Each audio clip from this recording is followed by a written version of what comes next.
So is there ways, I'm going to ask these questions the way they are, and I'll point to a couple of you, and we'll get some feedback. Is there ways to prohibit dark money from out of state to influence local elections? Yes.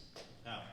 Well, I think we might be in a position now, because enough conservatives were the victim of dark money, that we might end up being able to get some legislation passed that, legislation I've worked on in the past but haven't been able to run, for example, was having sunshine from PAC-to-PAC contributions. So that's kind of the money laundering approach, where you've got one PAC contributes to another PAC. You don't know what individuals gave money here, but it makes its way into there. So a new law could require that level of disclosure. It doesn't matter if you had 100 PACs. If you're an Idaho PAC that's using that money, you've got to disclose everybody who's contributed over X amount before you can accept that money and use it. So I think you'll see legislation either to that effect and maybe beyond now, and I think the mood is probably right amongst most legislators to entertain.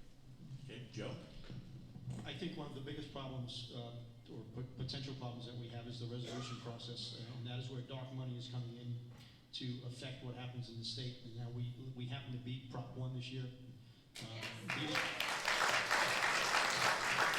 We beat that pretty handily, but there was over $5 million that came into the state to get that resolution passed. We must eliminate the resolution process. The resolution process is the initiative process, resolution.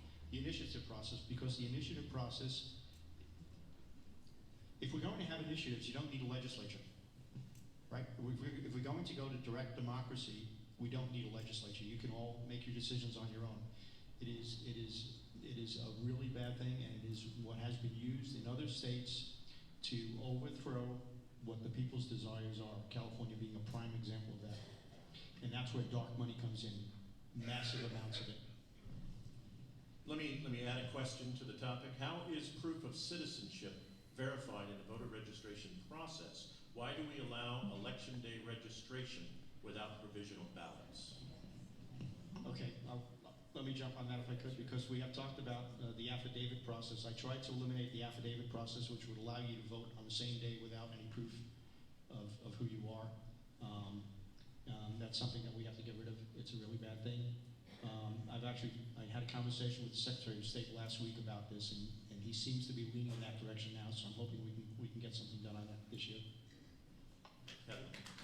I just want to touch on the dark money. I do believe the mood is right for that. We have outside groups, DC groups, who are literally claiming to be liberty groups, who are coming after the people up here.